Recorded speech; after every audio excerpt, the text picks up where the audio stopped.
my first question to you, your thoughts on the intersection of government policy and education sector in India as we aim towards a Viksit Bharat? So I think government is 1/3 of the part of the solution that we need to ensure that education becomes a lever for Viksit Bharat by 2047. And I say 1/3 because equally important is the role of private sector and civil society. It is only if government, private sector and civil society come together and channelize their energies in one direction that we can truly convert education into a lever for Viksit Bharat by 2047. Sir, your interaction with the educators here, how did you feel?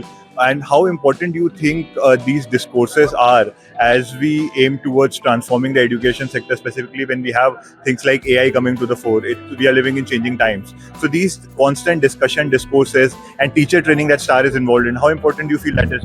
No, I think it's very, very important because increasingly, given the inefficiencies in the education system, already you can see that industry is focusing more on skills-based hiring rather than qualifications-based hiring. I think you will see more disruption in the education sector in the next 25 years than you've seen in the last 250 years. Right. So for this brave new world, we need to be prepared. We meaning us, the government, the teachers, schools, and that won't happen if we live in and operate in silos. We have to talk to each other, exchange learnings, exchange experiences to be able to prepare for what is going to come in terms of the technological disruption of education in the next 25 years. One last question, sir, before you leave. Sustainability is a buzzword that a lot of people, a lot of organizations are using. What do you think the organizations can do to actually ensure that it's not just some buzz for social media and they're actually acting on it?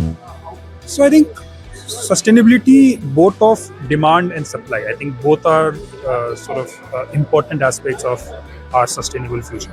India is anyway a leader in this ongoing global green transition of the global economy. Government can only lay out policies. The implementation of those policies, like for example the ban on single-use plastic, has to come from the private sector. They have to do the heavy lifting to ensure that the government policies and the Prime Minister's vision of India being a global leader in the green transition is actualized. So I think we can, like I said, our limitations are that we can only be 1/3 of the part of the solution.